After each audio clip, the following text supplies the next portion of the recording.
I'd like to give the world a hug and shower it with love. We all can change the world we're in with lessons from above. Ba-dum, bum, bum, ba-dum, ba-dum, ba-dum, bum, bum, ba-dum, bum, bum, bum.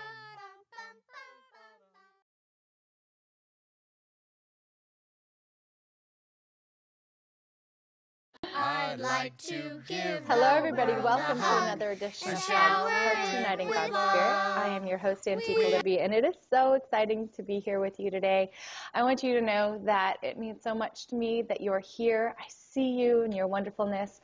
I know that everything is wonderful and created good, and we stand firm with that here at HUGS. We know that you have a divine purpose, and you're here to be inspired towards that purpose, to grow in your beauty and your vitality and your health. And I have just the guest for you today to just bring out that radiance. She's one of my dear friends, and I can't wait to share her with you. But first, if you don't know me, let me just tell you who this is who's talking to you. My name is Antika, as I said, and I am the creator of Divinely You, and I'm the host here at HUGS. And it is my mission in life to just help you see how amazing and beautiful you are, to boost your confidence, and to raise you up, to help you just live the life that God has designed for you to live and step into it with trust and awareness and confidence. And I do that through many programs at fithappychristians.com, through this program that I host for you weekly, and by just supporting you one-on-one with purposeful healings. So you can learn all about that at fithappychristians.com. But here beside me, more importantly, is my wonderful and beautiful friend, Allison Antoinette. And Allison is an entrepreneur, a health enthusiastic, and a longtime yogi, which is how we met about 3 years ago. She was traveling the world doing her grateful yogi retreats and just experiencing taking a break and living in her authenticity and her beautiful womanhood. And now she is stepping into that even more this year, and she's going to share a bit of that with us. She is an inspiring coach that teaches women how to heal their relationship to food and take more loving care of their bodies. And let me tell you, when you see Allison, she just radiates beauty, and she's just, oh my gosh, like she is an embodiment of what she teaches, so much so that it's such an honor to have her here beside us today, like really talking to you. She is the owner of the Juice Club, where she creates healthy food and drinks and delivers them around the LA area, and helps you just clean and clear your body. And she also does coaching to help you do this for yourself all around the world. She is a Kundalini and Hatha yoga teacher, a Cafe Gratitude leadership trainer, and she provides effective tools that empower women to release the blame game and powerfully choose their illuminated and inspired life right now. And that is exactly what she stands for. So, Allison, thank you so much for joining us this week on HUGS, and welcome. Thank you. Appreciate being here. You are so welcome. So why don't you just tell us a little bit about yourself and the Juice Club? Sure. So the Juice Club started as a monthly get-together with a small group of older women in the LA area that were interested in losing weight, but more importantly, just doing what they could for their health for the sake of longevity. And it started as a gathering once a month, and we would do a 3-day juicing reboot where my clients would drink, 6 to 8 bottles of juice, mostly vegetable-based juice. And we would have yoga sessions each morning, and I would provide coaching. And anyway, I was working as an herbalist at the time for a Chinese medical company called Dragon Herbs, and doing this on the side for fun. But I've always had that entrepreneurial spirit. I just, in my 20s, really lacked the sort of self-confidence and faith to take the risk necessary to step out and build my own business, even though that is where most of my drive was. And I'm much more inspired in that kind of life than not. So this last summer, I officially kind of stepped into creating a brand around our juice club. And the Juice Club was born. That is so cool. That. So let me, why don't we go into like, why once a month? What was the secret behind 3 days? And why vegetable? Well, okay, so it's a good question that you asked. So let's do one at a time. Let's do one at a time. Okay, so why once a month and not like once every 3 months or 6 months? Because the more often that you give the body a break from processing solid food, the more it's able to maintain a constant, a new elevated state of equilibrium and harmony, and that it can maintain that state instead of going in and out of a cleaner, elevated, more energized state after, say, a longer spring cleanse.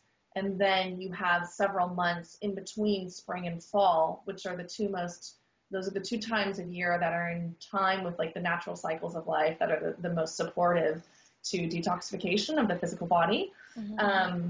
So, you've got several months in between if you were just to do it 2 months, 2 times each year, and you go back into your less than healthy ways and habits. So by doing it once a month for shorter periods of time, it helps you to stay on track for the duration of the month and not fall as far off, your commitments to your body. Excellent. It's probably a little easier for the mind to handle too. Like, okay, we're just doing, 72 hours. Like I can do anything for 72 hours. I don't have to do 10 days or 15 days or. Yeah, the 3-day is important for multiple reasons. That's sort of the minimum length of time that you need for this first stage of detoxification of the body, which is cleansing out the colon. Okay. So 3 days is much more accessible mentally for most people, and even 2 days. But second, you need a few days. 1 day, it's great to do even a single day if you can fast, 1 day a week, or if not, then 1 day a month at the least. It's important to give your body a break from processing food and to be able to go inward. I mean, it's kind of like the factory workers at the end of the day. The lines are shut down and there's no more production happening. And so what do they do next before really closing down shop is they go out into the warehouse and they sweep up the floors and they put things away and they just clean up before they turn off the lights. And that's what your body needs the opportunity to do in its own system. And it's difficult for it to have that if it's constantly focused on producing new product, which means processing the new food, the food every day, all day, if you're a big snacker. And you don't have as much time to focus on organ cleansing. That's awesome. Will you tell us a little bit more? So it just struck me. So 3 days really helps is the minimum for the colon. What's the next stages of detoxification? So I'm sorry, I was talking over you. I apologize. Yeah, no, that's okay. So what's the next stages? So the colon, like 3 days, So first stage is the colon, and the next stage would be the liver, kidney, and gallbladder. And those you can flush in the same cleanse. And those are typically a minimum of 5 days to 7 days is better. Okay. And then from there you can get into heavy metal cleansing, and you can do parasite cleanses, and you can get into the other organs. But for the most part, the liver is the main conductor of detoxification for the body. So as long as you're the thing is that the body naturally detoxifies itself. And you'll hear from Eastern medical practitioners that they don't necessarily believe in fasting from solid food because from the Eastern medical perspective, the body naturally detoxifies itself. Right. That's true. And with our current eating habits and the quality of food that we put in our system, we have, and the environmental conditions, we have such an extraordinary buildup of various toxins in our system that the liver just can't keep up. I mean, if it was able to keep up, we wouldn't be experiencing the level of both, just kind of acute chronic issues and terminal illnesses that we do. Right. So the most important thing at the very least is to, one, give the colon a break, because if the exit door isn't clear, nothing else is going to get out. Right. And then the second is to do your liver flush so that it can just work more efficiently on on a regular day when you're not actually fasting. Yeah. Okay. So let me just ask this now, doing 3 days once a month, is that sufficient to also help the body and the liver and everything else too? Or do you need to do like a longer? Yeah, the 3 days once a month would simply be the colon cleanse. It would be more or less resetting your mental state around food and what your goals are with your body, keeping you on track so that, you're just working toward where you're looking to go. But to get into the other organs and to do deeper tissue cleansing, you definitely need 5 to 7 days. And those would be in time with the spring and fall season, which is the natural time for cleansing. Okay. And spring being like twice the liver. Okay, so like twice a year. But it's probably a little easier if you're mentally used to the 3 days. It's just another 3 days on top of it. So why the mainly vegetable or the green drinks rather than vegetables? It just comes down to how nutritionally potent is the food that you're eating, right? So we all understand vitamins and minerals, but what our cells need to function optimally are live active enzymes, which our body naturally produces and we take in and receive from the food that we eat, and the phytonutrients and the chlorophyll, which is basically oxygen for the cells. Chlorophyll being what makes plants green, and it's identical to the human hemoglobin. It's just one molecule off, whereas ours is iron. Plants have magnesium. So getting as much dark greens, getting as much chlorophyll essentially, which looks like dark green vegetables, into your diet is really important to support your cells for optimal functioning. So with fruit, you don't get as much of that. You're limited in the types of vitamins and minerals that are in. It depends on the fruits that you're working with, of course, but if you're kind of going to your average grocery store in the United States, you've got a limited selection of oranges, bananas, berries, apples, pears, which are all great, but interestingly enough, most of the more medicinal fruits in terms of their antibacterial properties, antiviral, high antioxidants, they grow in the tropics. You get them in South America, you'll find them in Hawaii, but you don't find them on the mainland. It's much more nutritionally potent meal if you're taking in a vegetable-based juice. And fruit is very high in sugar. So do you have like a favorite mix of vegetable juice if somebody was like, okay, I'm going to do this at home, or maybe two to switch it up, or any advice around how do you mix it up?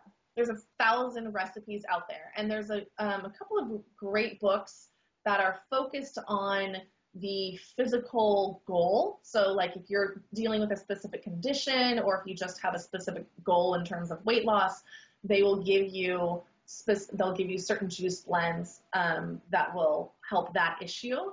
And those are some of my favorite books to work with at home when I'm juicing for myself.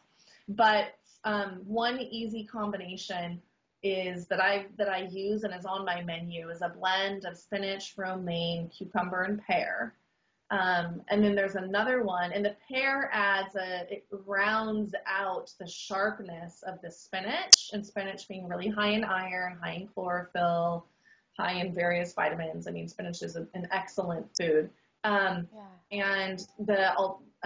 so anyway, the pear rounds it out nicely, and it's just a hint of sweet. It's real, and the cucumber kind of thins out the thickness of the romaine romaine and spinach. It's a really beautiful balance. And anyway, the second blend, which is a bit more complicated, but it's not that tough to make, it's like 7 or 8 different vegetables. It's kale, cucumber, celery, spinach, romaine, parsley, apple, a little apple, and lemon. And then I've recently started adding some ginger and a dash of cayenne in there, which is delicious. Because the ginger is fantastic for digestion. I mean, in the morning, ideally, you would have your spicier drink, or you would have a hot tea with a little cayenne and lemon and ginger in it to get your digestive juices going. Awesome. So it's a little Ayurvedic too, yogic spice in the morning. That is so cool. Thank you. So can I ask what books? Well, yes, of course. The first one is called The Juicing Bible. Okay. I don't remember the name of the author, but you can look it up. I'm sure there's no other. Each book can only have one title, so just Google The Juicing Bible, and then the other one is called Juicing for Life. Okay. So I have that one. Or divided the Juicing Bible. So that is so neat. As you know, like the audience, you don't know, but I for Lent I decided to do an every other day juice fast, and I got to a point where the fasting wasn't a problem, but I was getting really cold, and I just want to say, like, Allison really helped me just boost that and fix that, and I actually had to add in a meal a day, and I'm very happy that I made it through Lent almost. Yeah, I'm almost there. Well, your blood pressure naturally drops when you're fasting. So that's why you start to get cold. Your circulation slows down, because what's happening is the body is starting to, it's working so intensely internally, and it's dealing with calorie restriction. So it's sending all of the blood into the internal organs to make sure that they're protected and nourished and taken care of. Because initially the body isn't really sure whether you're not eating because you don't have access to food, like back in the caveman days, or you're just fasting. It needs to kind of go in and out of it. It can confuse it. Like so, that. Yeah. How would you eat? We were just talking about this earlier. How would you recommend eating when you're not fasting? Mindfully. Because we live in such a stressful time. Like, we have so many things going on around us. We're all busy. We're all running in 15 different directions. And if you're not, then just count your blessings and stop and just have a deep breath and say, thank you, Lord. Thank you. Yes. Because I think most of us are running in 15 directions. And so you just said it, but say it again. How would you recommend us eating, and can you give us a few tips around how to create that? I know personally that you are right now in this very moment really putting that into action in your own life, going through a stressful shift, and I think it can be beneficial for everybody to know, myself included. So eating mindfully is a practice of the sages, of the most ancient traditions, eating mindfully. And what we mean by that is a few things. One, you take a moment to really in essence, it means being present with your food.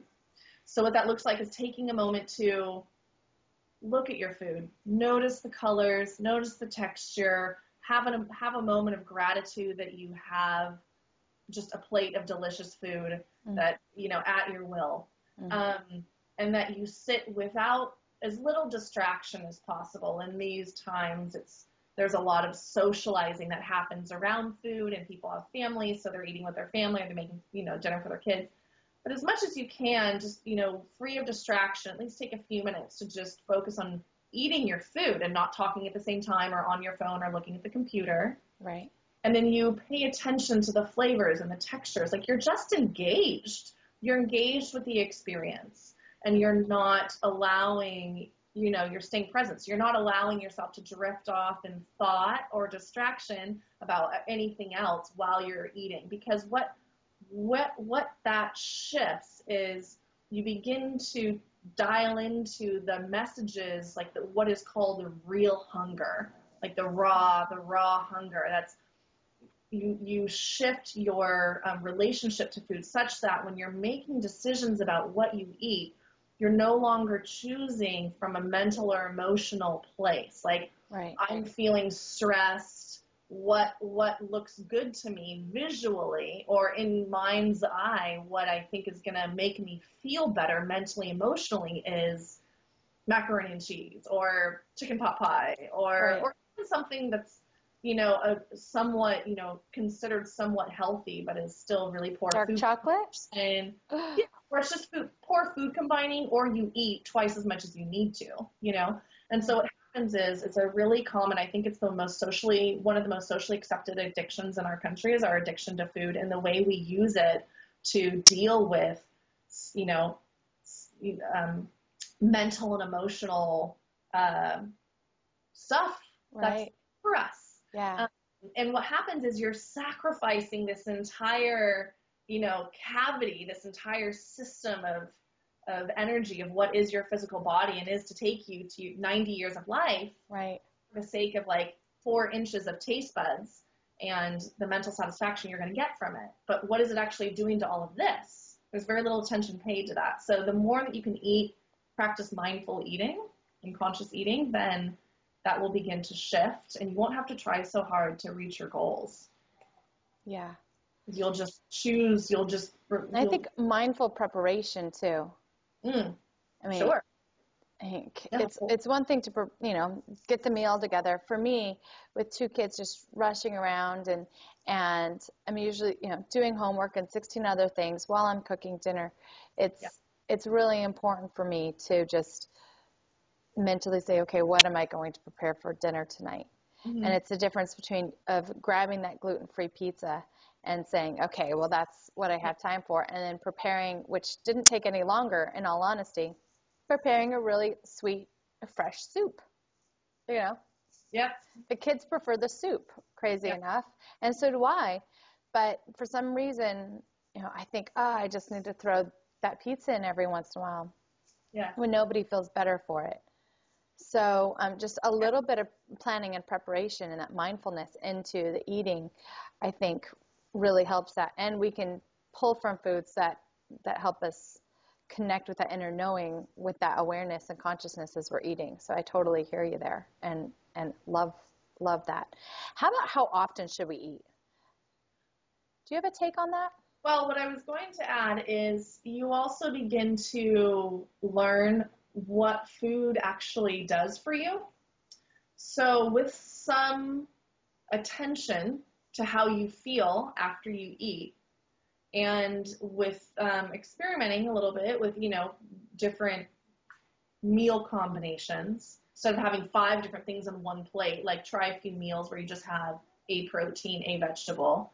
So it's kind of like you have to sort of break it down a little bit. You have to simplify it in order to really get clear on what foods work for you and what don't. Mm-hmm. You'll begin to notice which foods actually give you energy and do anything for you. Because there's quite a bit of what we eat that it may fill our belly and give us the fiber that we need to sort of, have some energy for a couple of hours. But beyond that, it doesn't do anything. And that's why the raw food, superfood trend has exploded and really taken off and gained a lot of credibility in the way that it has, because it's food in its raw form with its highest nutritional value.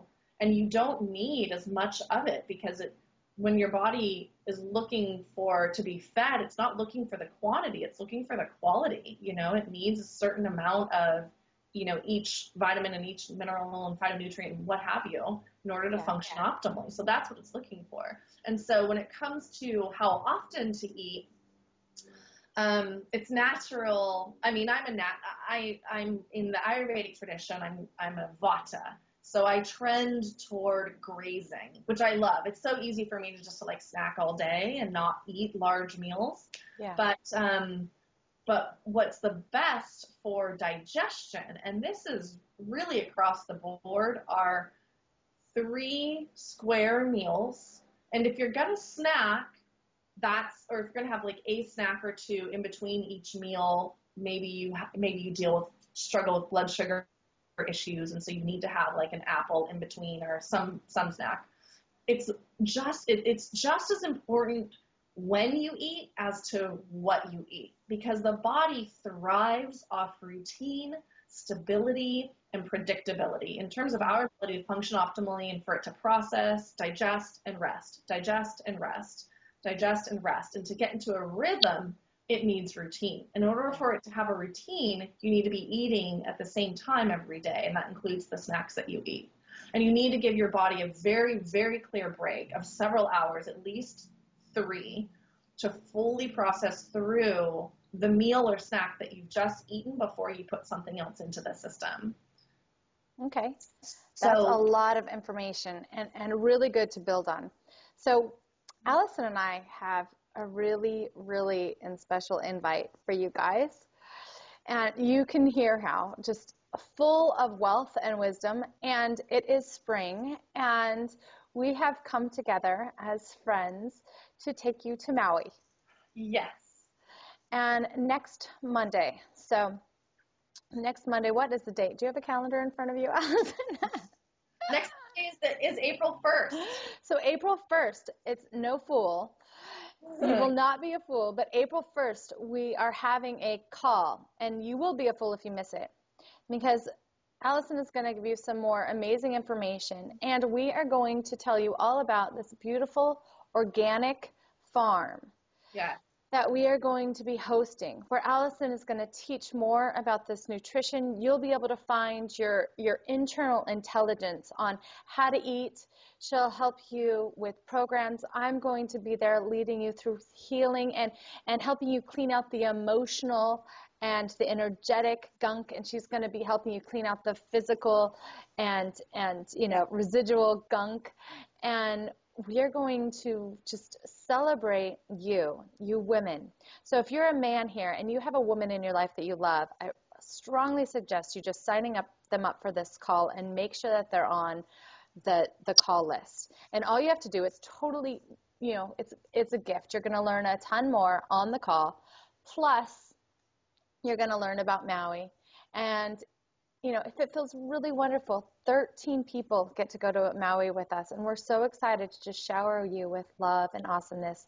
And it closes. The last day you can register to come to Maui with us is April 6th, so it's only a week away from Monday, okay? It's April 6th, so you have to be on this call. It's the last one that we're doing. Yeah.